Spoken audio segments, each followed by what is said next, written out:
Dua bocah warga Kelurahan Kandang Kota Bengkulu dilaporkan hilang sejak Selasa, 16 April 2025, belum juga ditemukan hingga hari ini, Minggu, 20 April 2025. Kedua bocah SD ini bernama Arjuna, 8, dan Abiyu, 9. Keluarga masih mencari keberadaan keduanya.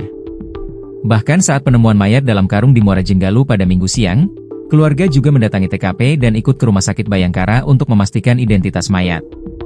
Hanya saja wajah mayat dalam karung di Muara Jenggalu Kelurahan Lingkar Barat Kecamatan Gading Cempaka Kota Bengkulu sulit dikenali.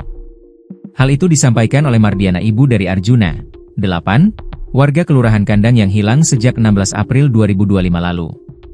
Mardiana, orang tua Arjuna, sempat datang ke TKP penemuan mayat di Muara Jenggalu hari ini Minggu, 20 April 2025, siang.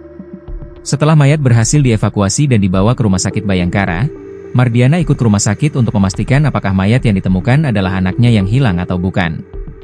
Sesampainya di rumah sakit, Mardiana diperbolehkan untuk masuk ke dalam kamar jenazah untuk melihat ciri pada korban yang ditemukan adalah anaknya atau bukan. Usai keluar dari kamar jenazah, Mardiana mengatakan wajah korban sudah sangat sulit untuk dikenali. Begitupun dengan tubuhnya yang mulai hancur. Akan tetapi sementara ini, Mardiana menduga mayat tersebut bukanlah anaknya, jika melihat dari kondisi fisik mayat. Wajahnya itu sudah sulit dikenali, tapi saya yakin sepertinya itu bukan anak saya.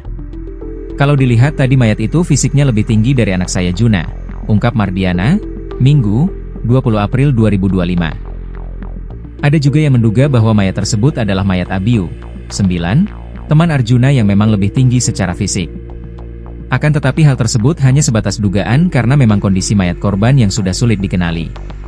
Ada yang bilang siapa tahu itu temannya anak kami Juna, tapi kami juga kalau melihat tadi belum terlalu yakin. Tapi keluarganya itu menyerahkan sepenuhnya pada polisi, kata Mardiana. Sementara itu hingga berita ini ditulis masih belum ada keterangan resmi dari kepolisian terkait dengan identitas mayat dalam karung.